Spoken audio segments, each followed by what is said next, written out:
오늘 발제를 맡으신 이승현 박사님을 간략하게 소개해드리면 학부과정은 서울 공대에서 공대 출신이시고 그 다음에 MDB 과정은 고든 코넬에서 공부하셨고 그 다음에 THM과 PhD는 하버드에서 하셨습니다. 지금 현재는 호서대학에서 티칭하고 계십니다. 그리고 논차를 맡아주신 우리 정창규 박사님은 장신대에서 MDB를 하셨고 그 다음에 하이델베르크 대학에서 박사과정을 하셨고 지금 현재는 대전신대에서 가르치고 계십니다. 시간은 우리 예정된 대로 25분 동안 발표하시고 10분 논천하시고 나머지 시간은 우리가 잘 토론을 갖도록 하겠습니다. 바로 발표 시작하겠습니다. 아유, 반갑습니다. 이승현입니다.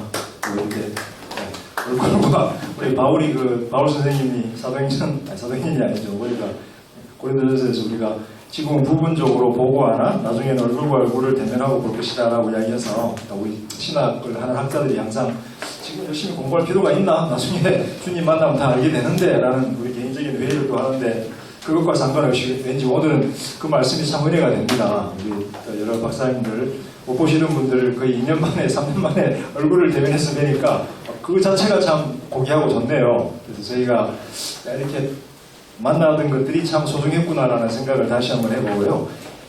저는 서양글 성경의 바울의 피스티스 번역인데 로마서와 갈라디아서를 중심으로 한 19페이지, 20페이지 뭐 이렇게 썼는데 하다 보니까 굉장히 양이 많더라고요. 그래가지고 와 이거 내가 잘못한 거 아닌가 싶어가지고 했는데 어쨌든 간에 그냥 이 정도 초안으로 이렇게 나왔습니다. 먼저 다 우리가 같은 입장이지만 헬라어를 번역을 하고 또 주석을 쓰고 또 이렇게 하다 보면은 번역을 한다라는 게 헬라어를 번역한다는 것도 그렇고 그 다음에 한국말을 선택을 한다라는 한국 언어를 선택한다라는 것도 그렇고 매 순간 우리가 신학적인 결정을 사실은 좀 내려야 됩니다. 그래서 번역이라고 하는 게 단순히 한 언어에서 다른 언어로 돌리는 게 아니고 매 순간 중요한 키워드들에 대한 신학적인 결정을 해야 되는 작업이다라고 생각을 합니다. 그래서 저는 누가가 좀 생각이 났습니다. 누가복음 1장 1, 4절에 보게 되면 누가가 물론 예수에 대한 구전 전통을 굉장히 익숙했지만 자기 앞에 여러 복음서, 마가복음 가지고 있었겠죠. 큐는 알고는 있었겠지만 우리가 정확하게 문서였는지 어쩐지는 모르겠고 그래서 여러 복음서들, 전승들을 앞에다 대고 자세하게 살핀 다음에 예수 이야기를 썼다라고 누가가 고백을 하고 있는데 아마도 우리 새한글 성경을 번역하시던 번역자들도 앞에 네슬레알란 28편, 그 다음에 영어 NRSV, NASB, NIV, 그 다음에 또 한글 개혁판 다양한 것들 눈을 앞에 두고 번역하면서 또 결정하셨으리라 생각을 합니다. 그래서 저는 제가 하고 싶은 거는 뭐냐면 바울의 피스티스 단어가 굉장히 신학적인 논쟁의 중심에 서 있기 때문에 이 단어가 갈라디아서 로마서에서 집중적으로 등장을 하는데 어떻게 번역이 되고 있는가를 살펴보는 겁니다. 근데 단순히 피스티스를 번역을 하면 믿음 혹은 믿는 자라고 번역을 해버리면 굉장히 깔끔한데 잘 아시겠지만 이 여러 표현들이 신학적인 굉장히 좀 논쟁 가운데 있기 때문에 제가 갈라디아에서의 5본문, 그 다음에 로마서의 5본문을 정해서 그 각 개개의 본문들에 대한 번역을 보고 신학적인 평가를 보고 어떤 신학적인 입장을 번역가가 취했는가 혹은 서양글 성경이 취했는가를 제가 한번 살펴보았습니다. 그래서 여기서는 피스토스, 피스투오, 피스티스, 명사, 동사, 형용사 세 가지를 다 살펴보았습니다. 자, 먼저 갈라디아서 첫 번째 보게 되면은 선포되는 피스티스라고 제가 갈라디아서 1장 23절에 이렇게 했는데 먼저 이렇게 인용부를 보게 되면 이전에 우리를 박해하던 사람이 이제는 그러니까 바울이 한때 송두리째 없애려고 했던 그 믿음을 좋은 소식으로 전하고 있다라고 하면서 정관사와 함께 피스티스를 인용을 하고 있습니다. 이게 지금 갈라디아에서 첫 번째 등장하는 피스티스인데 정관사가 앞에 등장을 하고 있다는 사실도 굉장히 놀라운 사실이고 그건 아마 뒤에 나오는 그 관계대명사 때문에 그렇지 않을까라는 생각이 드는데, 근데 더 놀라운 거는 그 믿음을 좋은 소식으로 전하고 있다라고 한다는 거예요. 그래서 여기서 단순히 그냥 믿음이라는 게 믿음의 행위가 아니구나라고 우리가 추측을 해볼 수 있고요. 그래서 재밌는 거는 1장 16절에 보게 되면 똑같은 동사 에반겔리제타이를 쓰는데 1장 16절에서는 바울이 아들을 좋은 소식으로 전하고 있다라고 이야기를 하고 있습니다. 그래서 1장 23절에 템피스틴, 그 믿음은 단순히 그냥 성도들이었던 그런 믿음의 행위가 아니라 믿음의 대상, 그 아들, 예수 복음을 이야기하고 있구나라고 그렇게 저희가 쉽게 추정을 할 수가 있는데요. 그런데 우리 새한글 성경에서는 그대로 그 믿음을 좋은 소식으로 전하고 있다. 심플하게 이야기를 하고 있습니다. 그래서 이게 이제 번역을 할 때 심플해서 좋긴 한데 우리가 또 이해하고 해석을 할 때는 역시 성경을 읽을 때 저희는 이제 그 내용을 충분히 이해하니까 여기서 그 믿음이면 복음이구나 라고 이해할 수 있겠지만 성경을 읽는 평신도들은 그렇게 이해를 못하겠죠. 그래서 여기서는 풋노트가 하나 달아줘도 좋지 않을까. 그 믿음, 즉 그 믿음의 대상인 예수를 이런 식으로 풋노트가 하나 달아줘도 좋지 않을까라는 생각을 한번 해봅니다. 자, 그 다음 표현, 이제 가장 논란이 많이 되는 피스티스 예수 크리스투 갈라디아서 2장 16, 20절인데요. 나중에 이제 로마서 3장 22절에서 26절에서도 다시 한번 등장을 하겠지만 주격 소유격 견해, 목적 소유격 견해 두 가지 여러분들 잘 알고 계시리라고 생각을 합니다. 그런데 이제 여기서 어떤 신학적인 결정을 내리느냐에 따라서 성서가 많이 달라져 버리겠죠. 저희가 일반적으로 목적 소유격 견해를 취해서 예수를 믿음으로 라고 번역을 하면 우리가 흔히 알고 있는 신앙 고백이 담겨있는 성서가 되는데, 만약 헤이즈의 견해대로 예수의 신실함을 근거로 라고 우리 피스티스를 다 번역해버리게 되면 전혀 새로운 성서가 등장을 할 것이고 교계에 많은 파장이 일겠죠. 근데 실제로 지금 영어 성경들은 예수의 신실함을 근거로 라고 번역을 하는 번역서들이 늘고 있습니다. 근데 지금 우리 이제 한글 성경은 제가 살펴보니까 그 정도까지는 아닌 것 같고요. 자, 먼저 한번 2장 16절 한번 살펴보도록 하겠습니다. 갈라디아서 2장 16절 보면 사람이 의롭다고 인정받는 것은 예수 그리스도님을 믿어서 된다는 것을요. 여기서 이제 피스티스 예수 그리스도를 목적 소유격 견해로 취했습니다. 전통적인 견해로. 그런데 이제 보니까 새한글 성경에서 주석을 하나 달았더라고요. 주석을 하나 달아서 예수 그리스도님의 신실하심에 기초해서요 라고 하는 주격 소유격 견해를 옵션으로 달아 놓았습니다. 그런데 제가 받는 인상은 번역하시는 분이 혹은 새한글 성경이 충분히 그 견해에 대해서는 납득을 하지 않은 것 같아요. 왜냐하면 두 번째 케이스 보게 되면 에피스테오스 크리스투를 보게 되면 피스티스가 한 번 등장하는데 한글 성경에서는 믿음을 두 개를 였습니다. 그리스도를 믿음의 기초에서요 라고 하지 않고 그리스도를 믿는 믿음의 기초에서요 라고 피스티스를 두 번 반복해서 믿는 믿음이다라고 강조를 하고 있습니다. 그래서 오히려 새한글 성경은 목적적 소유격 견해를 더 강조하는 견해를 여기서 보여주고 있습니다.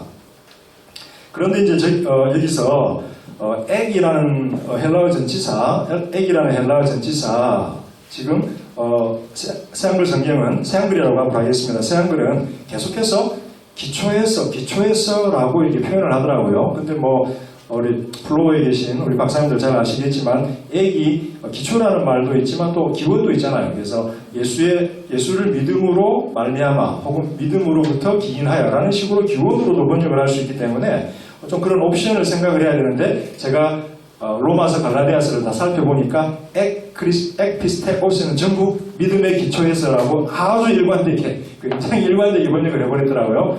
조금 불편했습니다. 풋노트로 믿음으로 기인하여라고 하는 표현도 괜찮지 않을까라는 생각을 해보았습니다. 그 다음에 그 다음 2장 26절에서도 재밌는 거를 제가 좀 보았는데 자신을 넘겨주신 분을 믿는 믿음 안에서요. 그래서 엔피스테이 테투 퓨 투테우가 나오는데 여기서도 이제 하나님의 아들을 믿음으로라고 해서 한 번 하면 되는데 여기서도 이제 하나님의 아들 자신을 넘겨주신 분을 믿는 믿음 안에서요라고 갈라디아서 2장 20절에서 또 강조를 하고 있습니다. 그래서 좀 이게 좀 특별한 거였다라는 생각이 좀 들고요. 자, 그 다음 3장 2절 5절에 보면 이제 액 아코에스 피스테오스 믿음으로 들음으로라는 표현이 또 이렇게 논쟁의 대상이 되고 있는데, 여기서 액 아코에스 피스테오스 2.3입니다. 2.3. 여기서 해석은 사실은 이제 네 가지로 갈라집니다. 그래서 아코에를 일반적으로 들음이다라고 우리가 1차적인 의미로 해석을 하지만 또 선포라고 될 수도 있거든요. 선포. 그 다음에 이제 피스티스는 믿음의 행위, 믿는다라고 하는 사실뿐만 아니라 믿음의 대상인 복음, 우리가 아까 그 1장 16절에서 보았던 믿음의 대상인 복음으로도 될 수 있기 때문에 이 두 가지 경우들을 조합을 해보면 네 가지 해석이 가능해집니다. 그 액 아포에스 피스테오스에 대한. 그래서 제가 네 가지 해석을 달았는데, 여기 보면 첫 번째는 믿음으로 들음으로써, 두 번째는 들은 것을 믿음으로써, 세 번째는 복음 선포를 통하여, 그리고 네 번째는 믿음을 창출하는 능력을 가진 선포를 통하여. 그래서 세 번째 견해와 네 번째 견해는 아코에를 들음이 아니라 선포라고 이야기를 하고 있고, 그 다음에 그렇게 하고 있습니다. 근데 재미있는 거는 헤이즈가 세 번째, 네 번째 견해를 제시하면서 첫 번째, 두 번째 견해, 즉 믿는다라고 하는 것, 듣는다라고 하는 것, 어떤 동사적인 인간의 어떤 그런 행위성에 대한 의도를 제거하려고 하는 것을 우리가 볼 수 있습니다. 당연하죠. 주격, 소유격 견해이기 때문에 예수의 신실하심에 근거해서 구원을 얻어야 되는데 인간의 믿음의 행위가 들어가면 안 되죠. 그래서 헤이즈의 견해의 가장 큰 약점 중에 하나가 인간의 믿음 행위를 제거하려고 하는 어떤 그런 경향성이 보인다. 그 경향성 속에서 역시 3번, 4번 견해를 더 중요하게 생각을 합니다. 그런데 여러분들이 갈라디아서 문맥을 생각을 해보면 갈라디아 교인들이 성령을 체험할 때에 단순히 복음을 들어서가 아니라 복음을 듣고 믿음으로, 갈라디아인들의 믿음의 반응에 대해서 바울이 강조를 하고 있습니다. 그래서 저는 좀 첫 번째 견해나 두 번째 견해를 선호하는데, 새 한글 성경을 보게 되면, 번역을 보게 되면 갈라디아서 3장 2절 5절을 보면 재미있게 번역을 해놨습니다. 율법의 행위들의 기초에서 여러분이 성령을 받았습니까? 또는 듣고 믿은 것의 기초에서 받았습니까? 그래서 저는 듣고 믿음으로 받았습니까? 라고 해석을 할 줄 알았는데, 듣고 믿은 것의 기초에서, 만약에 듣고 믿은 것이 듣고 믿은 행위를 이야기한다면 1번, 2번 옵션하고 같은데, 듣고 믿은 것이 듣고 믿었던 복음을 이야기한다면 3번, 4번 헤이스의 견해와 가까워지게 됩니다. 그래서 저는 아직 번역가가 새한글이 듣고 믿은 행위를 강조할 걸로 생각을 했는데, 듣고 믿은 것, 어떤 그런 복음에 대해서 강조를 한다면 갑자기 일관성을 상실하고 여기서는 주격, 소유격 견해를 약간 동조적으로 취한 것이 아닌가라는 생각을 해보았습니다. 아마 제가 한글이 좀 서툴러가지고 이 부분에서 제가 좀 오해를 한 건 아닐까 싶은데, 아무튼 그런 생각이 들었고요. 자, 네 번째, 아브라함과 피스티스입니다. 아브라함과 피스티스. 피스티스가 가장 빈번하게 등장하는 성서 본문이 갈라디아서 3장과 로마서 4장인데요. 아이러니하게도, 흥미롭게도 로마서 4장과 갈라디아서 3장의 주제는 아브라함입니다. 그리고 아브라함의 피스티스입니다. 그래서 갈라디아서 같은 경우는 명사가 14번, 동사는 2번, 그리고 형용사가 1번 등장을 하고 있는데요. 전체적인 맥락상에서 보게 되면 갈라디아인들의 현재적 믿음 체험하고 아브라함의 과거적 믿음 체험을 비교를 하고 있습니다. 시간이 많이 갔죠? 7분 남았네요. 예. 그러면 로마서하고 갈라디아서하고 겹치기 때문에 로마서는 다음에 하는 걸로 하고 갈라디아서에만 집중을 하죠, 저희가. 그죠? 내용이 겹치더라고요. 그래서 제가 그래서 로마서는 하지 말고 갈라디아서만 합시다. 갑자기 그 말을 듣고 나서 굉장히 당황을 했습니다. 원래 시간을 잘 지키는데. 자, 그러면 ekpisteos를 한번 보도록 하죠. 갈라디아서 3장에서 ekpisteos를 번역한 방식 보게 되면 3장 7절 믿음의 기초에서 사는 사람들 호이 에피스테오스 그 다음에 믿음의 기초에서 사는 뭐 이렇게 나오는데 자 여기서도 에피스테오스를 새한글은 믿음의 기초에서 라고 이야기를 합니다. 근데 이 부분은 믿음으로 말미암아 혹은 믿음으로부터 기인하는 사람들이라고 번역을 하는 게 더 좋지 않을까라는 생각이 듭니다. 왜냐하면 믿음의 기초에서 산다라고 하게 되면 현재적인 요소가 들어가 버려요. 현재 내가 믿음을 통해서 살아간다. 다시 말하면 믿음이 현재의 어떤 삶의 원칙이 되어버리잖아요. 그래서 저는 3장 7절 같은 경우 믿음의 기초에서 사는 사람들이라는 표현보다는 그 믿음으로 말미암은 사람들이라고 해석을 하는 게 좋지 않을까라는 생각을 해보았습니다. 자, 네 번째로 넘어가게 되면 갈라디아서 3장 23, 26절에 피스티스, 여기서 굉장히 재미있는 피스티스의 용법이 등장을 하는데요. 피스티스에 따라서 바울이 이렇게 이야기하죠. 시대를 두 개로 나눠버립니다. 그래서 율법에 의해서 지배받는 시대, 그 다음에 피스티스에 의해서 인도받는 시대로 나눠버리는데 여기서 피스티스는 성도들의 믿음 행위도 아니고 예수 그리스도의 신실함도 아니겠지요. 종말론적인 시대 구분이기 때문에 그래서 여기서 피스티스는 제가 생각할 때 예수 그리스도 사건의 예수 그리스도의 사건 자체를 의미하는 것이 아닌가라는 생각을 한번 해봅니다. 내용들이 그냥 읽어보시고 제가 결론을 내리도록 결론으로 넘어가겠습니다. 시간이 다 되었기 때문에 로마서 부분은 아마 정창규 박사님이 조금 있다가 굉장히 좀 정리를 잘 해주실 것 같아서 그 부분을 이제 정창규 박사님한테 발제를 맡기고 결론으로 나가는 말로 들어가도록 하겠습니다.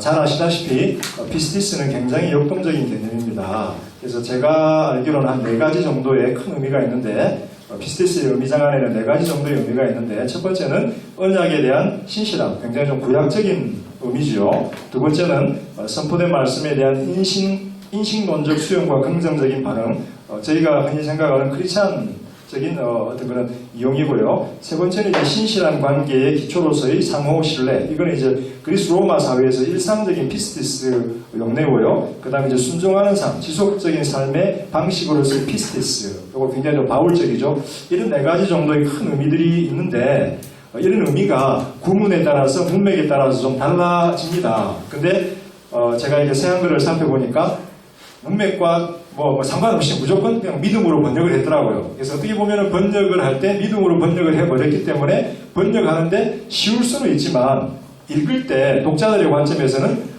대체 뭐야? 여기서 믿음의 행위를 의미해? 믿음의 목적을 의미해? 무슨 믿음을 의미해? 여전히 독자들은 혼란 속에 남겨져 있을 수가 있다. 그래서 좀 각주를 달아서 이게 지금 어떤 믿음인지 그 의미장에 대해서 각주를 좀 달아주는 것이 좋지 않을까라는 생각을 해보고요. 새한글의 장점 중에 하나가 강렬성과 일관성인데 때로는 그 일관성이 지나치게 경직된 느낌을 좀 제게 주었습니다. 그래서 한 예로 에피스테오스 같은 경우 믿음으로 말미암아, 믿음으로 기인하여 혹은 믿음으로 기초해서 여러 가지 형태로 해석이 될 수 있는데 새한글은 믿음으로 기초해서 라고 일관되게 번역을 하더라고요.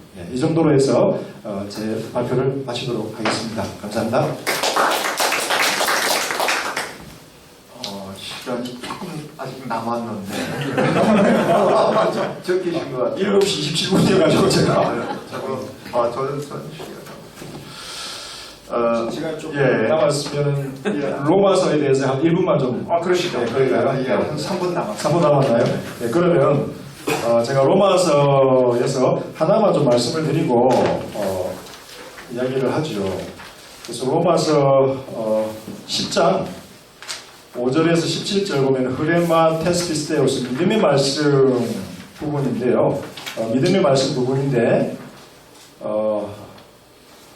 토 흐레마 테스피스테오스 3장의 4번째 그래서 10장 5절에서 17절에 보게 되면 저는 이 부분이 사실은 피스티스 크리스투에 대한 논쟁을 결정지을 수 있는 가장 결정적인 부분이라고 생각을 합니다. 그래서 10장 6, 8, 17을 제가 인용을 했는데요. 거기 한번 보시면은 믿음의 기초에서 얻는 이는 이렇게 말합니다. 그 다음 내 가까이에 그 말씀이 있고 내 입에 있고 마음속에 있다. 우리가 선포하는 그 믿음의 말씀이다. 그 다음에 믿음은 듣는 데서 생기고 듣는 것은 그리스도님을 전하는 말씀을 통해서 이루어진다. 여기서 들음과 믿음의 행위에 대해서 바울이 굉장히 강조를 하고 있고 들음과 행위의 어떤 그런 들음과 믿음의 행위를 유발하는 것은 예수 그리스도의 복음의 말씀이다. 그래서 아까 갈라디아서 3장 2절 5절에서 그 듣고 믿음으로 라고 해서 제가 동사형으로 인간의 행위를 강조해야 된다라고 생각했던 이유 중에 하나가 바로 이 본문 때문입니다. 그래서 바울은 피스티스를 이야기할 때 믿음의 행위, 인간의 어떤 그 반응으로서의 믿음의 행위를 굉장히 강조를 하고 있는 것 같아요. 근데 현재 피스티스 크리스투에 대한 논쟁에서 보게 되면은 좀 그런 것들이 좀 사라져버리고 이게 인간의 믿음이냐 그냥 예수의 신실함이냐라고 논의를 하는데 저는 믿음의 어떤 동사적인 행위, 피스투오로 해석이 되는 믿음의 동사적인 행위를 더 강조를 해야 된다 생각을 하고 있고요. 그래서 새한글은 좀 저랑 동의를 하더라고요. 굉장히 강조를 하더라고요. 이 정도로 마치도록 하겠습니다. 감사합니다.